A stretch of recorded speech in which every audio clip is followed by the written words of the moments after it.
We now return you to your regularly scheduled programming.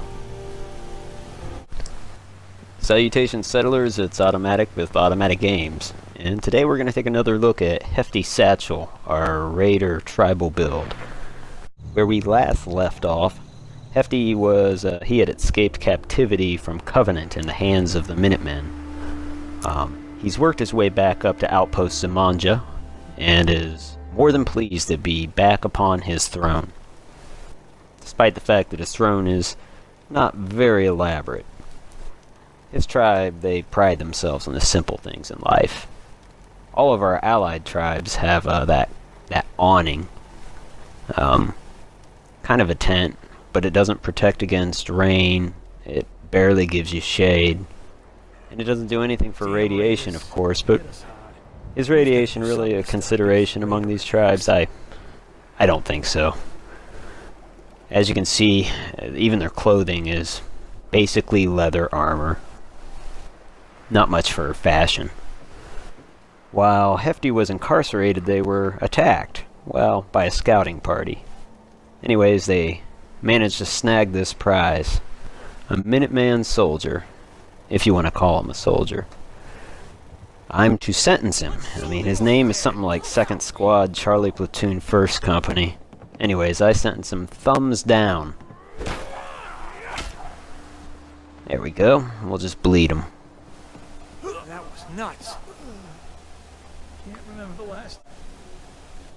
And we'll leave him for Garvey's men to find when they inevitably come here to take our camp. Yeah, we're gonna leave the camp.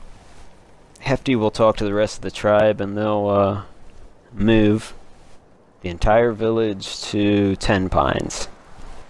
Ten Pines is another community, small community, less than a mile west of here. Soon we're all packed up and we're moving out with our entire community, our loved ones, our valuables. We leave nothing behind for the Minutemen. Well, nothing that we perceive as having value. See, I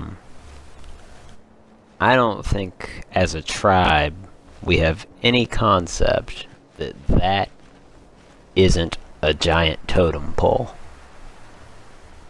Garvey and the Vault Dweller, the Minutemen, they understand that it's a communications antenna. But we're ignorant of the facts, so right now we're probably confident in the notion that we've moved everything of value out, and it doesn't matter.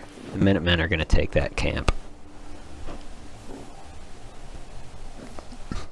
Now, we rarely move as a village like this. Sometimes Hefty will travel with, say, 4 or 5 warriors. After all, there's safety in numbers, but this is a large movement for him. We'll look at some of his other large movements after he eats. Sometimes that house on the left has marauders, but it looks safe.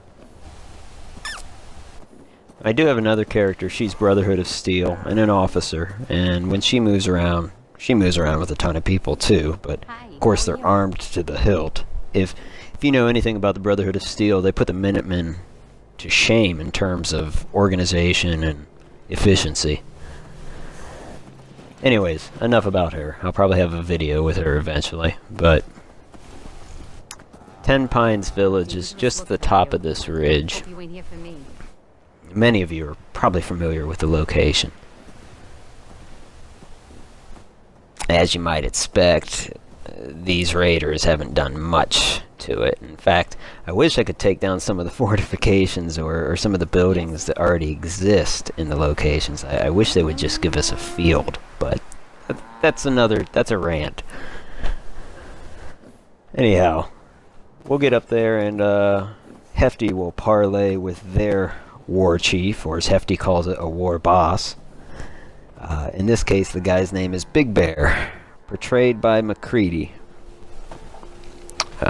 Hopefully Big Bear will accompany me to Starlight Village, which is the largest allied community in the Northwest.